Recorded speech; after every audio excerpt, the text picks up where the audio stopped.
मित्रांनो नमस्कार। काल महाराष्ट्र सरकारने आपला एक अर्थसंकल्प सादर केलेला आहे। मित्रांनो, निवडणुकीच्या तोंडावरील अर्थसंकल्प हे म्हणजे फक्त लोकांना फसवण्यासाठी, लोकांना खुश करण्यासाठी किंवा लोकांना आपल्या बाजूने वळवण्यासाठीचे अर्थसंकल्पाचे आकडे असतात।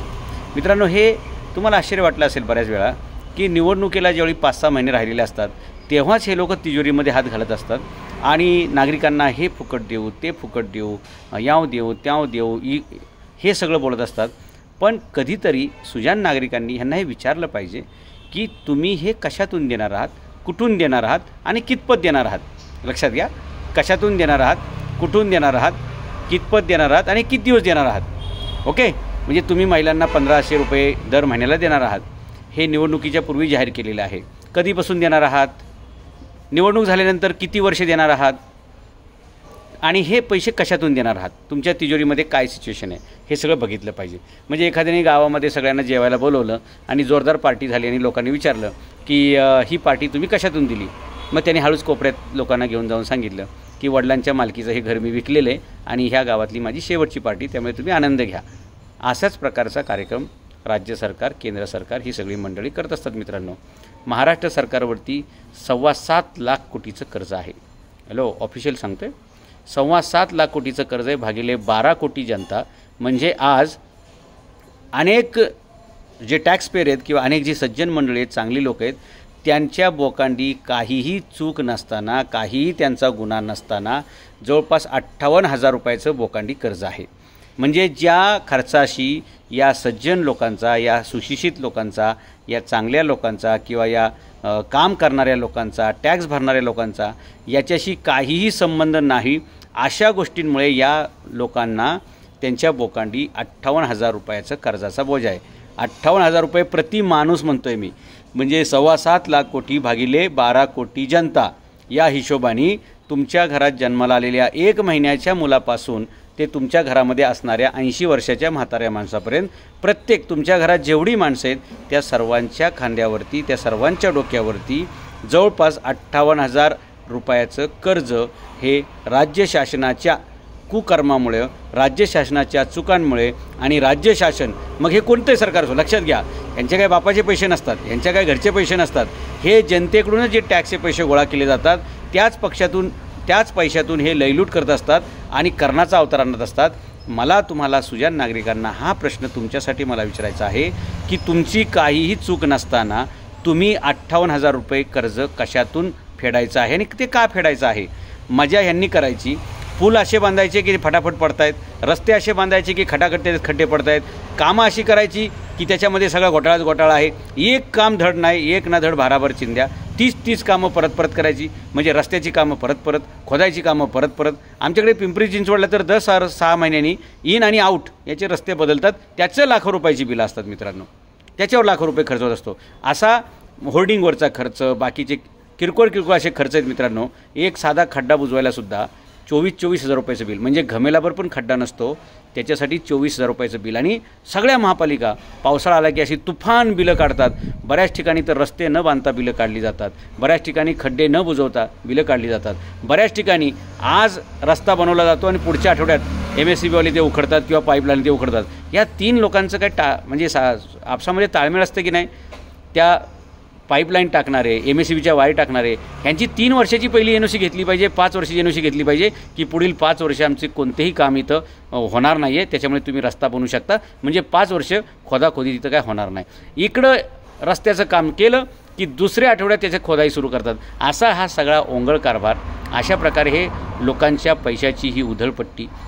आज आमच्या नद्या प्रदूषित आहेत, आज आमच्या मुलांचं सरकारी शाळा बंद आहेत, आज आमच्या मुलांचे सगळे सरकारी दवाखान्याचे ट्रीटमेंट बंद आहेत, सरकारच्या सगळ्या महत्त्वाच्या योजना सगळ्या बंद आहेत आणि वरून हे लोक काहीतरी आता सांगतात की आम्ही 1500 रुपये असे देऊ, 10,000 रुपये असे देऊ। किती मुलांना देणार आहात तुम्ही 10,000 रुपये दर महिन्याला, किती महिलांना तुम्ही 1500 रुपये देणार आहेत, आणि अटी अशा टाकायच्या, लक्षात घ्या, की त्याचा लाभ घेता त्या माणसाचं धोतर सुटलं पाहिजे किंवा त्या बाईचा पदरच गळून गेला पाहिजे।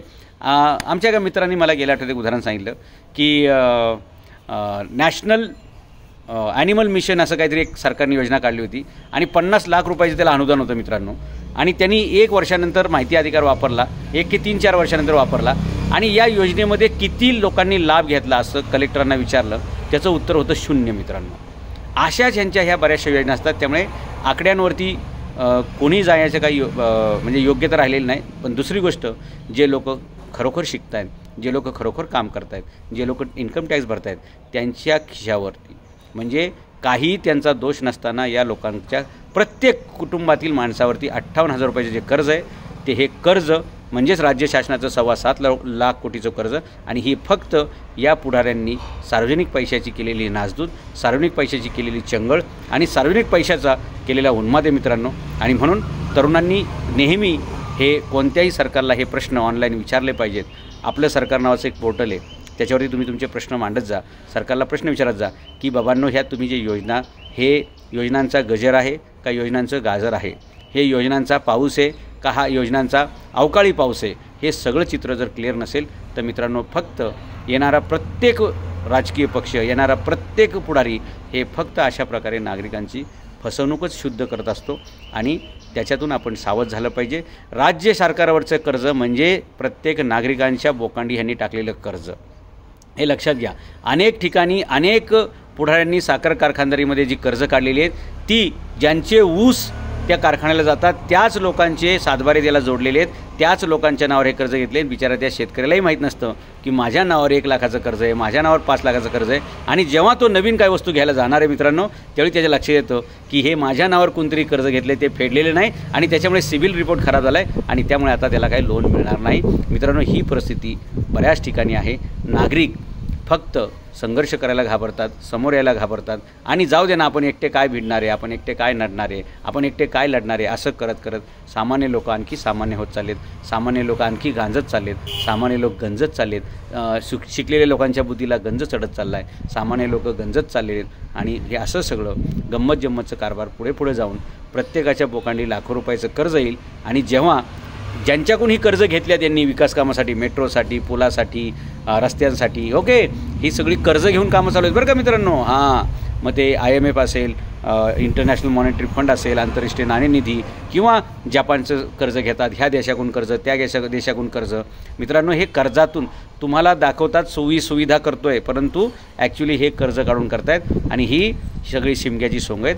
आणि लवकरच तुम्हाला असं कळेलच की जेव्हा तुम्ही बँकेत जाताल एखादं काम करायला किंवा एखादी प्रॉपर्टी घ्यायला, तुम्हाला बँकेकडून सांगितलं जाईल की तुमच्या नावावरती हे 2 लाखाचं कर्ज आहे, 5 लाखाचं कर्ज आहे, 10 लाखाचं कर्ज आहे, ते तुम्ही फेडलं पाहिजे.